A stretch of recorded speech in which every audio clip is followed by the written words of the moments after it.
തിരുനാമത്തിന് മഹത്വമുണ്ടാകട്ടെ. കർത്താവായ യേശു ക്രിസ്തുവിൻ്റെ സ്നേഹം നിറഞ്ഞ നാമത്തിൽ നിങ്ങൾക്ക് ഓരോരുത്തർക്കും എൻ്റെ എളിയ സ്നേഹവന്ദനം. കർത്താവ് നമ്മെ ഓരോരുത്തരെയും സ്നേഹിക്കുന്നു. യേശു നമ്മെ കാണുന്നു, നമ്മെ നന്നായി അറിയുന്നു. നമ്മുടെ ഭാരങ്ങൾ, നമ്മുടെ സങ്കടങ്ങൾ, നമ്മുടെ പ്രതിസന്ധികൾ, എന്തിന് നമ്മുടെ കൊച്ചു നിശ്വാസങ്ങൾ പോലും, ഇല്ലേ, നെടുവീർപ്പുകൾ പോലും കർത്താവ് അറിയുന്നു. നാം ഇങ്ങനെ ഏകാന്തതയിലിരിക്കുമ്പോൾ ഒന്ന് നെടുവീർപ്പിടുക എന്ന് വിചാരിക്കുക. ആ നെടുവീർപ്പിൻ്റെ പിന്നിൽ എന്തോ ഒരു കാര്യമുണ്ട്.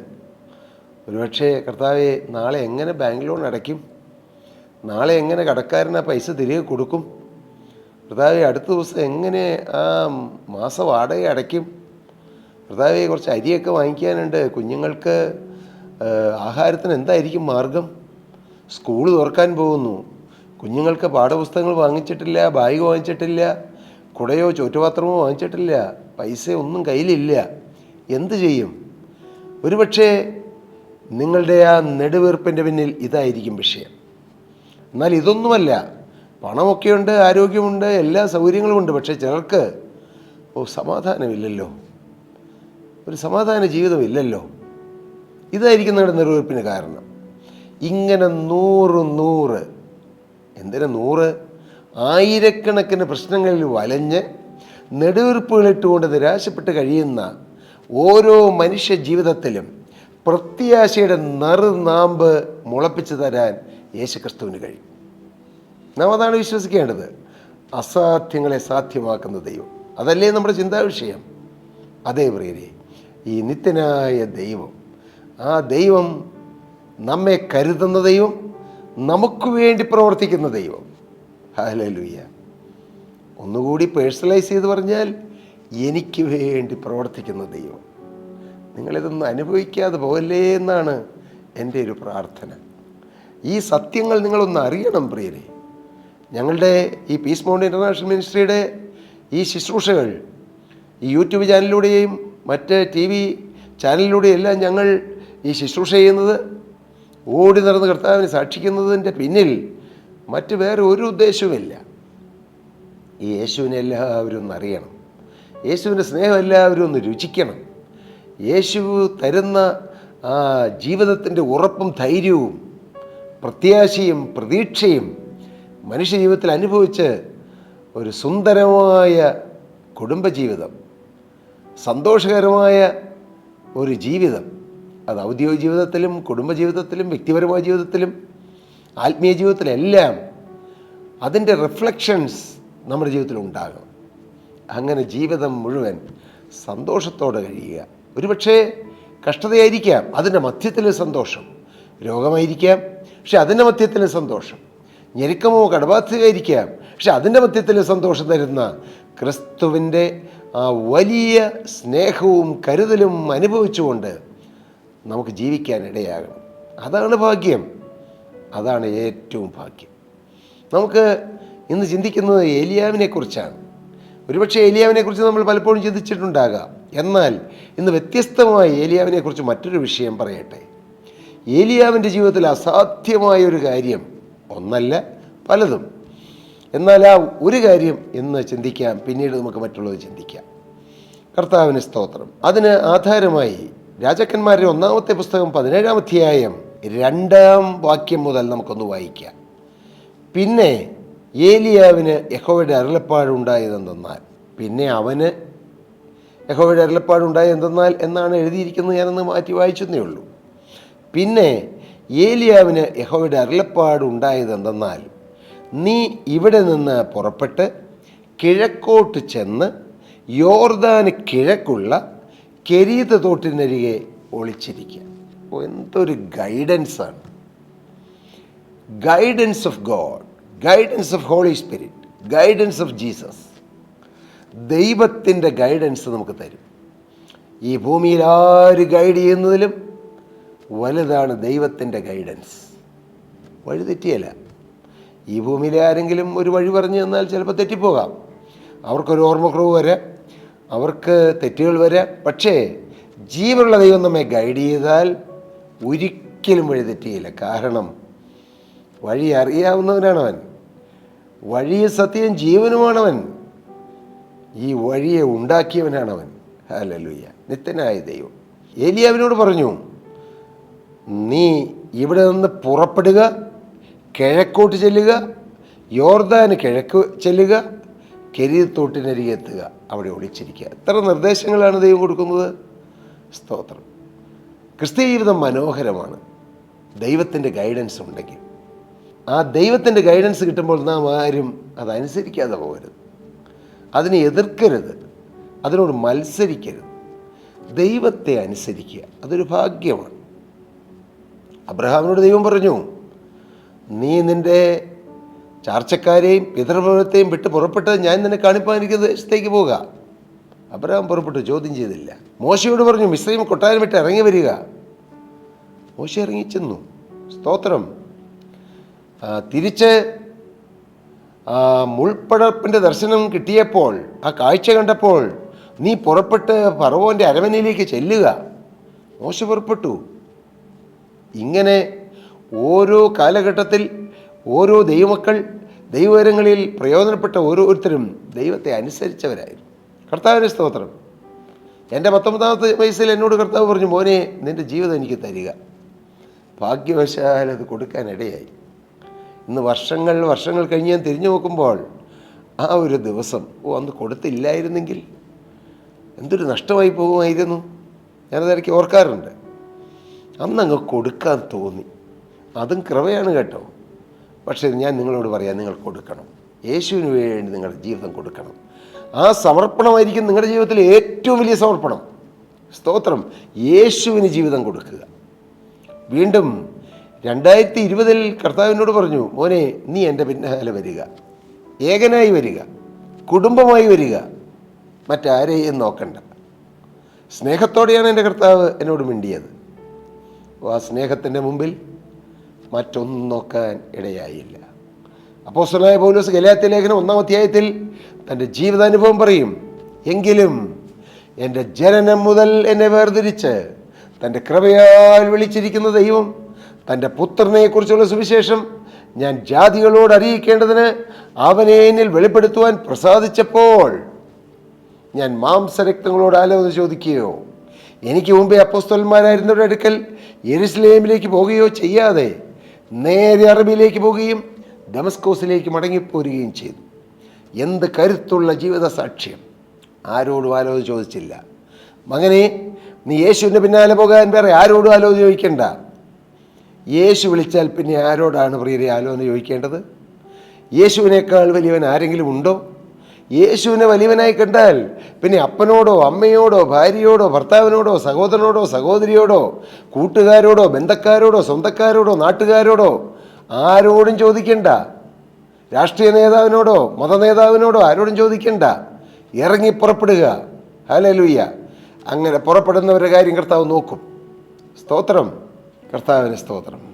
എൻ്റെ ജീവിതത്തിൻ്റെ ആത്മീയ ജീവിതത്തിലെ 2-ാം ഘട്ടമായിരുന്നു അത്. 2020 മോനെ, നീ പുറപ്പെടുക. എനിക്ക് അന്നും അറിയില്ല എന്താണ് എൻ്റെ കർത്താവിന് എന്നെക്കുറിച്ചുള്ള ഉദ്ദേശം. പക്ഷേ കൃപയാൽ അനുസരിച്ചു. നഷ്ടമായില്ല. പുതിയ ആത്മീയ അനുഭവങ്ങൾ കർത്താവ് എനിക്ക് തന്നു. പുതിയ ശുശ്രൂഷകൾ തന്നു. പുതിയ കെട്ടുറപ്പ് തന്നു.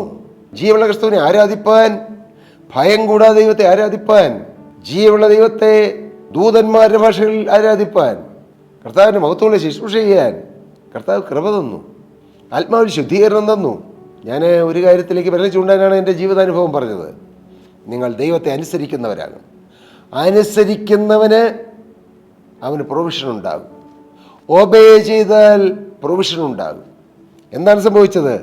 ഏലിയാവിനോട് പറഞ്ഞു, നീ എന്ത് ചെയ്യണം? കെരീത്തിൻ്റെ തോട്ടിൽ ഒളിച്ചിരിക്കണം. എന്നിട്ട് ദൈവം പറയുകയാണ്, തോട്ടിൽ നിന്ന് നീ കുടിച്ചുകൊള്ളണം. അവിടെ നിനക്ക് ഭക്ഷണം തരേണ്ടത് ഞാൻ കാക്കയോട് കൽപ്പിച്ചിരിക്കുന്നു. ബാക്കിയെല്ലാം നമുക്ക് മനസ്സിലാകും. കാക്ക കൊണ്ട് ഏലിയാവിന് ഭക്ഷണം കൊടുക്കുമെന്ന്. അത് അസാധ്യമല്ലേ? അതെ, നമ്മുടെ മനുഷ്യബുദ്ധിയിൽ അസാധ്യമാണ്. കാരണം നമ്മുടെ കൈവശം ഏതെങ്കിലും ആഹാരപദാർത്ഥങ്ങൾ ഉണ്ടെങ്കിൽ അത് കൊത്തിക്കൊണ്ടു പോകുന്നവനാണ് കാക്ക, ഇല്ലേ?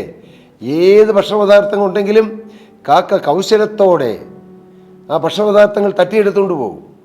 എന്നാൽ ആ കാക്കയെ കൊണ്ട് തൻ്റെ വ്രതനെ പോറ്റിയവനാണ് ദൈവം. ഓ, എന്തൊരു അത്ഭുതം! കാക്ക ഭക്ഷണം അങ്ങോട്ട് കൊടുക്കുകയില്ല, ഇങ്ങോട്ട് എടുക്കുകയുള്ളൂ. പക്ഷെ അങ്ങനെയുള്ളതായ ഒരു പക്ഷിയെ കൊണ്ട് ഏലിയാവിനെ പോറ്റിയ ദൈവം. അതേ പ്രിയരെ, പ്രതിസന്ധികളിലും സാഹചര്യങ്ങൾ അനുകൂലമല്ലെങ്കിലും സാഹചര്യങ്ങളെല്ലാം എതിരാണെങ്കിലും മകനെ, നിന്നെ പുലർത്താൻ ശക്തനാണ് ഈ ദൈവം. ഹല്ലേലൂയ! ഈ ദൈവം സർവശക്തനാണ്. നിന്നെ വിളിച്ചിറക്കിയിട്ട് വഴിയിലിട്ടിട്ട് പോകുകയില്ല മകനെ. നീ ഒരു പക്ഷെ പോയെന്നിരിക്കുക, നീ അല്പം അവിശ്വസ്തനായെന്നിരിക്കുക, നീ ദൈവത്തെ മറന്നെന്നിരിക്കുക. എന്നാൽ എൻ്റെ ദൈവം മറക്കുന്നവനല്ല, അവൻ ഇട്ടിട്ട് പോകുകയില്ല. അവനൊരു വാക്ക് പറഞ്ഞാൽ വാക്കാണ്. സ്തോത്രം! അവിശ്വസിക്കാതെ മുന്നോട്ട് പോകുക. നിങ്ങളെ വിളിച്ചുവെങ്കിൽ നിങ്ങളുടെ ഉപജീവനമാർഗം നേടിത്തരാൻ യേശു ശക്തനാണ്. മകനെ, നിൻ്റെ ആരോഗ്യം, നിൻ്റെ ശരീരത്തിൻ്റെ സൗഖ്യം, നിൻ്റെ കുടുംബത്തിൻ്റെ കാര്യം, നിൻ്റെ ഭാര്യയുടെ കാര്യം, നിൻ്റെ മക്കളുടെ കാര്യം, നിൻ്റെ ഭാവി കാര്യം, നിൻ്റെ കടത്തിൻ്റെ കാര്യം, നിൻ്റെ വീടിൻ്റെ കാര്യം, നിൻ്റെ ആത്മീയ കാര്യം, നിനക്ക് ജയം തരേണ്ട കാര്യം, ഇങ്ങനെ 100 കാര്യങ്ങൾ ചെയ്തു തരാൻ എൻ്റെ കർത്താവ് ശക്തനാണ്. അവിടെ എന്ത് സംഭവിച്ചു? 5-ാമത്തെ വാക്യം, 17-5. അങ്ങനെ ഏലിയാവ് പോയി യഹോവയുടെ കൽപ്പന പ്രകാരം ചെയ്തു. അവൻ ചെന്ന് യോർദാന് കിഴക്കുള്ള കെരീത്ത് തോട്ടിനരികെ പാർത്തു. കാക്ക അവന് രാവിലെ അപ്പവും ഇറച്ചിയും വൈകുന്നേരത്ത് അപ്പവും ഇറച്ചിയും കൊണ്ടുവന്ന് കൊടുക്കും. ഓ, മൃഷ്ടാന്ന ഭോജനം! ഏലിയാവ് അങ്ങനെ എന്നും ഇറച്ചി തിന്നുന്ന ആളായിരിക്കുമോ? തിശ്ബിയിലുള്ളൊരു കുഗ്രാമത്തിൽ ജനിച്ചു വളർന്ന ഏലിയാവ്. പക്ഷെ ഇന്നിതാ ഏലിയാവിന് ശ്രേഷ്ഠ ഭോജനം, സ്വർഗീയ ഭോജനം, അപ്പവും ഇറച്ചിയും. മോനെ, നീ ദൈവത്തിൻ്റെ ആ കൽപ്പന കേട്ട് ആജ്ഞയനുസരിച്ച് നീ ഇറങ്ങിപ്പുറപ്പെട്ടാൽ ഒരു നന്മയ്ക്കും കുറവ് വരുത്തുകയില്ല എന്ന് യേശുവിൻ്റെ നാമത്തിൽ ഞാൻ നിങ്ങളെ അറിയിക്കട്ടെ. അനേക വർഷത്തെ ജീവിതത്തിൻ്റെ അനുഭവത്തിൻ്റെ താളുകൾ ഞാൻ മറിച്ചുകൊണ്ടാണ് ഈ കാര്യങ്ങൾ നിങ്ങളോട് പറയുന്നത്. 19-ാമത്തെ വയസ്സിൽ ഞാൻ എൻ്റെ യേശുവിന് ജീവിതം വേർതിരിച്ച കാലം മുതൽ ഇന്ന് വരെ, ഞാനിപ്പോൾ ഈ വചനം പറഞ്ഞുകൊണ്ടിരിക്കുന്ന ഈ നിമിഷം വരെ, എൻ്റെ ഒരു കാര്യത്തിനും മുടക്കം വരാതെ, ഒരു നന്മയ്ക്കും മുടക്കം വരാതെ, ഒരു കാര്യവും നോ എന്ന് പറയാതെ എൻ്റെ കർത്താവ് കേട്ടിട്ടുണ്ട്. ഇന്നലെയും രാത്രി വൈകി ഹോസ്പിറ്റലിൽ അവിടെ ഡെലിവറി റൂമിൽ അഡ്മിറ്റായി കിടക്കുന്ന ഒരു പെൺകുട്ടിക്ക് വേണ്ടി പ്രാർത്ഥിച്ചു.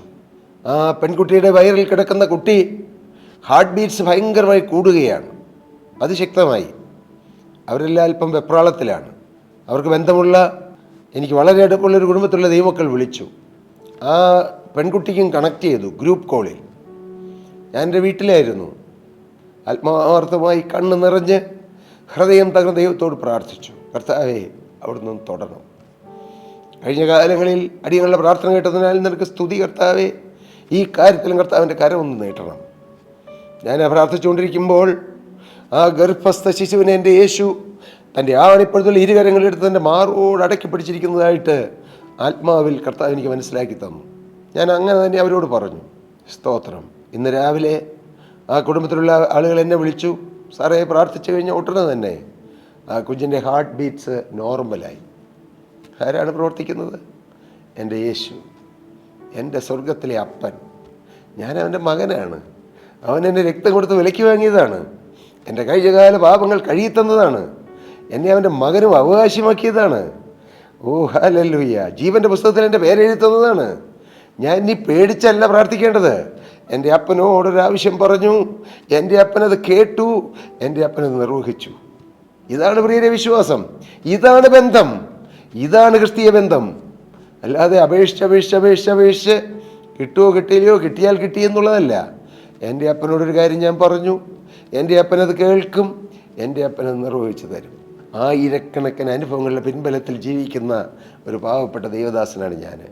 അതേ പ്രിയരെ, അസാധ്യങ്ങളെ സാധ്യമാക്കുന്ന ദൈവം. ഓ, കെരീത്ത് വറ്റിയാലും പേടിക്കേണ്ട മകനെ. ഇന്നത്തെ നിൻ്റെ വരുമാനം കുറഞ്ഞാലും നീ പേടിക്കേണ്ട. സ്വർഗത്തിൽ ദൈവം നിന്നെ പുലർത്തും. ഹല്ലേലൂയ! കാക്കയെ കൊണ്ട് തൻ്റെ ദാസനായി ഏലിയാവിനെ പോറ്റിയവനാണ് മകനെ നിന്നെയും വിളിച്ചത്, മകനെ നിന്നിലും ആശ വെച്ചത്. ആ ദൈവമാണ് നിൻ്റെ രക്ഷകൻ, നിൻ്റെ ഉടയവൻ, നിൻ്റെ സ്വർഗത്തിലെ അപ്പൻ. ആ അപ്പനോട് ഹൃദയം പകർന്ന് പ്രാർത്ഥിക്ക്, ദൈവം എല്ലാം നടത്തിത്തരും. പ്രിയ സഹോദരി സഹോദരങ്ങളെ, നിങ്ങളാരും നിരാശപ്പെട്ടു പോകാതെ വിശ്വാസത്തോടെ ഏലിയാവിൻ്റെ ദൈവമേ ഓ എന്ന് പറഞ്ഞ് നാം പ്രാർത്ഥിച്ചാൽ നമ്മുടെ പ്രാർത്ഥനയ്ക്ക് ദൈവം മറുപടി തരും, അസാധ്യങ്ങളെ സാധ്യമാക്കി തരും. അതിന് കർത്താവ് ഇടയാക്കട്ടെ എന്ന് പ്രാർത്ഥിച്ചുകൊണ്ടും അനുഗ്രഹിച്ചുകൊണ്ടും എൻ്റെ വാക്കുകളെ നിർത്തുന്നു. ദൈവനാമം മഹത്വപ്പെടട്ടെ. പ്രിയ സഹോദരി സഹോദരങ്ങളെ, നിങ്ങൾക്ക് പ്രാർത്ഥനാ വിഷയങ്ങളുണ്ടോ? തീർച്ചയായും താഴെ കാണുന്ന നമ്പറിൽ വിളിച്ചാൽ ഞങ്ങളുടെ പ്രയർ വാരിയേഴ്സ് ടീം പ്രാർത്ഥിക്കും. പക്ഷേ ഞങ്ങൾ നിങ്ങളോട് പറയുന്നത്, നിങ്ങൾ ഈ യേശുവിനെ രക്ഷിതാവും കർത്താവായി സ്വീകരിച്ചതിന് ശേഷം നിങ്ങൾ ഒറ്റയ്ക്ക് പ്രാർത്ഥിക്കുക. ദൈവം നിങ്ങളുടെ പ്രാർത്ഥന കേൾക്കും. അപ്പോൾ നിങ്ങൾക്ക് വലിയൊരു ബന്ധം ദൈവവുമായി ഉണ്ടാകും. എൻ്റെയും പ്രാർത്ഥന ദൈവം കേൾക്കും. ആ ഒരു ബന്ധത്തിൽ നിങ്ങൾ വളരുക. പക്ഷേ തീർച്ചയായും ഞങ്ങൾ തയ്യാറാണ് നിങ്ങൾക്ക് വേണ്ടി പ്രാർത്ഥിക്കാൻ. കർത്താവ് നിങ്ങളെ നിറവടിയായി അനുഗ്രഹിക്കുമാറാണ്.